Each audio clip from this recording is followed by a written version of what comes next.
Hey teachers!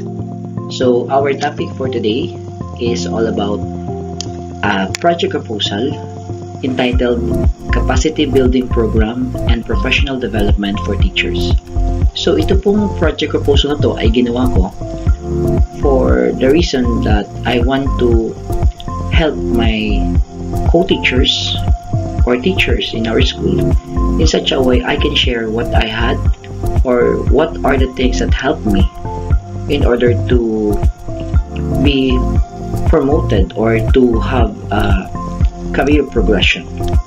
So if ever you want to make a proposal about the same goal or objective, so you can also make this.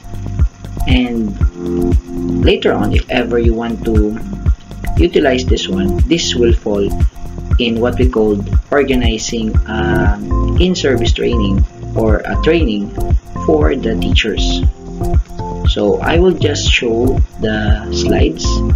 Feel free to pause this video or capture the content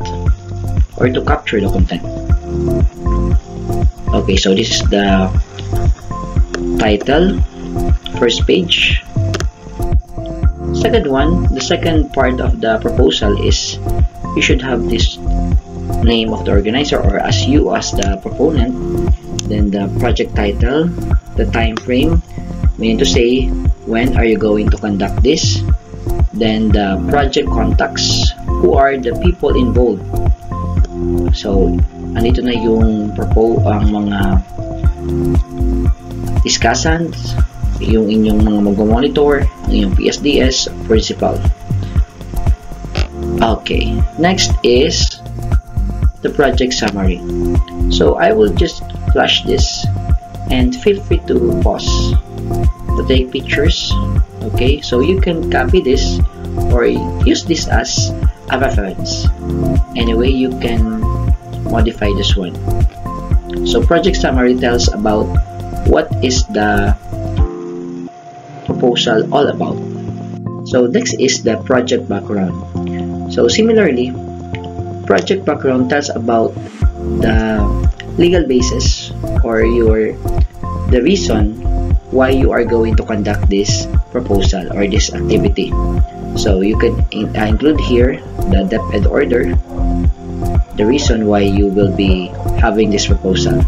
So you can have this one as a sample or have your own. Okay. Next, Roman number 4 or part 4, the project objectives, your target. Okay. Then the project methodology, how are you going to conduct this activity? What are the things that you are going to do before, during, and after? So I will show you an example, project methodology. Letter A, the work breakdown and task estimates. So here, you're going to put the here. So for me, since this is just a sample, this was already conducted way back 2022. Okay. So of course, you have to conduct a meeting.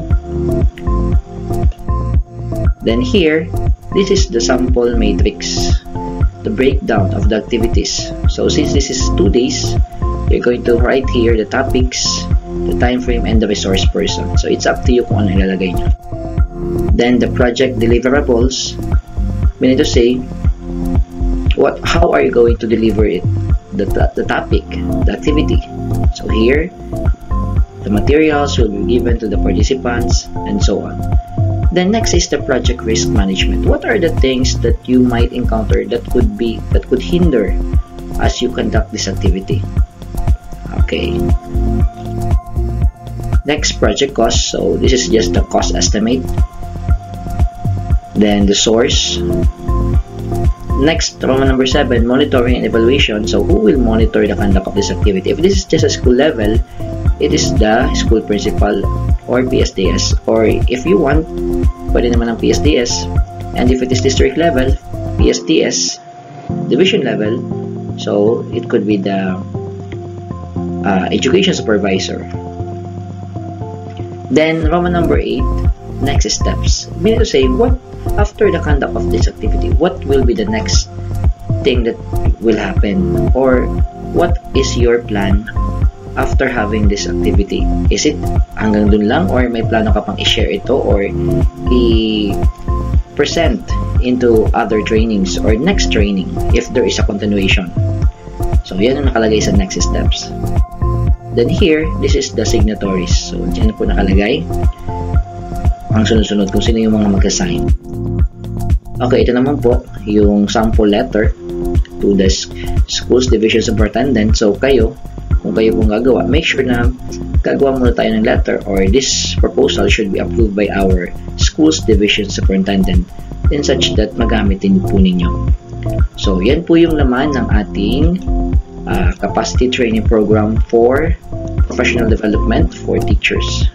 So I hope nakatulong po tayo, and if nakatulong po tayo, you can always like, comment, or subscribe. And if you ever have questions, ilalagay ko din po yung aking messenger, ang link ng aking messenger sa comment section. So thank you po for watching, and God bless po.